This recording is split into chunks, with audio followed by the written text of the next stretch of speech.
नमस्कार, मैं एच के और आज हम लेके आए विभक्तियों का प्रयोग। विभक्तियों का प्रयोग किस तरह से किया जाता है, इसके बारे में आज हम चर्चा करेंगे। देखिए, संस्कृत एक बहुत ही सरल विषय है और रोचक विषय है।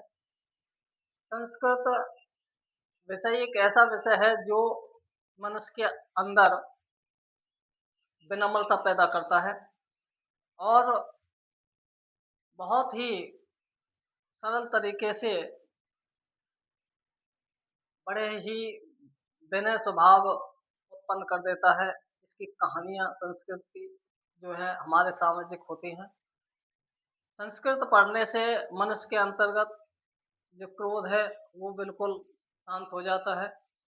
तो इस तरीक़ा से जो संस्कृत विषय है बड़ा ही सरल और अच्छा विषय है और इसमें एक टॉपिक है विभक्तियों का प्रयोग।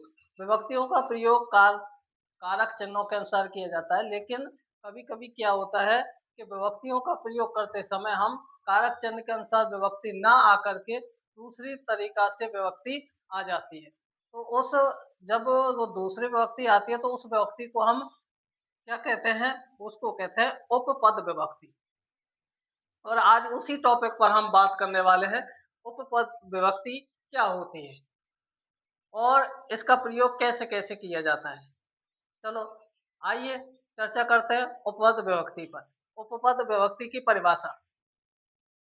उपपद विभक्ति संस्कृत में कुछ अव्यय और उपसर्ग और धातु और प्रत्यय के कारण उनके जो साथ के पद हैं, उनमें विशेष विभक्ति आती है तो उसको ही हम क्या कहते हैं, उपपद विभक्ति कहते हैं। कहने का तात्पर्य यह है कि जो विभक्ति आनी चाहिए थी वो ना आकर के कुछ अव्यय या उपसर्ग या धातु या प्रत्यय के कारण एक जो उनके साथ के जो शब्द होते हैं उनमें जो विभक्ति आनी चाहिए थी वो ना आकर के दूसरी विभक्ति आ जाती है तो उसको ही हम क्या कहते हैं, उपपद विभक्ति कहते हैं।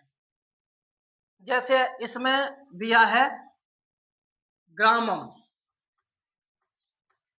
इसमें ग्रामम दिया है, ग्रामम प्रत्यय क्षेत्राणि सन्ति। अब ये इसका हिंदी अर्थ हो रहा है कि गांव के चारों ओर खेत हैं। इसका हिंदी अर्थ हो रहा है कि गांव के चारों ओर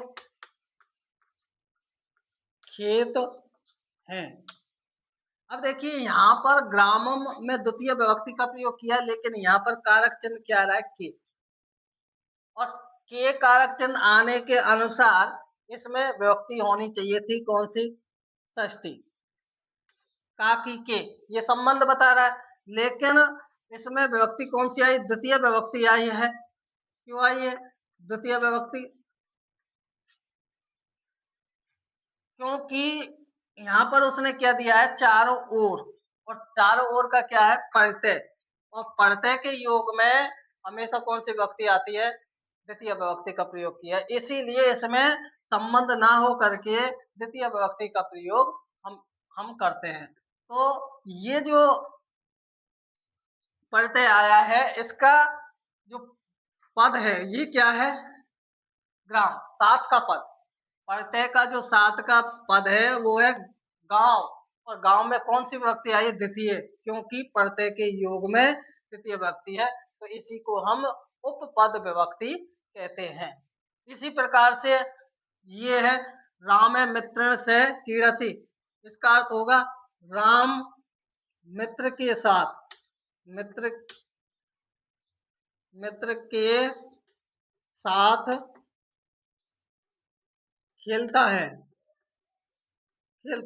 अब देखिए यहाँ मित्र आया है, के आया, ये भी क्या बता रहा है, संबंध, षष्ठी विभक्ति बता रहा है, लेकिन इसमें विभक्ति कौन सी आई है, तृतीया।